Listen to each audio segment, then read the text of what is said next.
ఎమ్గనూరు ఆర్ఎండ్బి guest house లో గ్రామీణ పేదరిక నిర్మూలన సంస్థ ఆధ్వర్యంలో గ్రామ సంఘ సహాయకులకు 5G స్మార్ట్ ఫోన్ల పంపిణీ కార్యక్రమం నిర్వహించారు. ఈ కార్యక్రమంలో ఎమ్మెల్యే డాక్టర్ బివి జయనాగేశ్వరరెడ్డి పాల్గొని ఫోన్లను అందజేశారు. ఈ సందర్భంగా ఆయన మాట్లాడుతూ రాష్ట్ర వ్యాప్తంగా 28,500 స్మార్ట్ ఫోన్లు పంపిణీ చేస్తూ గ్రామీణ స్థాయిలో డిజిటల్ వ్యవస్థను బలోపేతం చేస్తున్నామని తెలిపారు.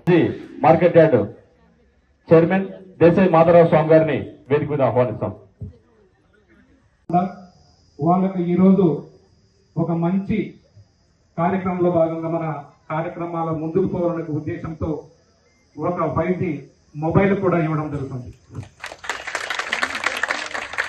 ఈ యొక్క ప్రభుత్వ పథకాల సమాచారం అయితేనేమి గ్రామీణ ప్రజలకు చేరవేయడంలో స్మార్ట్ ఫోన్లు చాలా కీలకంగా ఉపయోగపడుతున్నాయి సార్. మరియు గ్రామాభివృద్ధి లక్ష్యాలను సాధించడం ఎమ్మెల్యేలు మండలంలో సన్మానిస్తారు సార్. ప్లీజ్ మీరు కొనిగిన ఒక్క సెకండ్ సార్. ఓకే చిన్నమరుడు మోహన్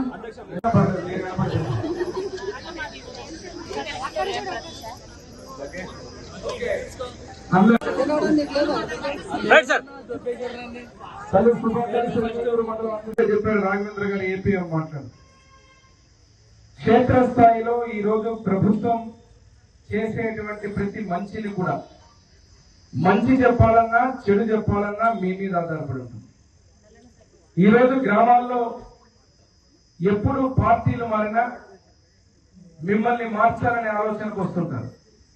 కారణం ఏమంటే మీరు చేసేటువంటి ప్రక్రియ ఏదైతే గ్రామీణ స్థాయిలో మంచి చేయాలన్నా చెడు చేయాలన్నా అంత శక్తివంతులు మీరనే ఆలోచనతోటే పార్టీలకు కొమ్ము కాస్తూ కాకుండా ఏ ప్రభుత్వం అయితే ఈరోజు మంచి చేస్తుందో ఏ నాయకుడైతే మంచి చేస్తారో వాళ్లకు మంచి చేసే విధంగా ముందుకు పోయేటువంటి ఆలోచన ఉన్నప్పుడు ఎవరిని ఎవరు మార్చాల్సిన అవసరం ఉండదు.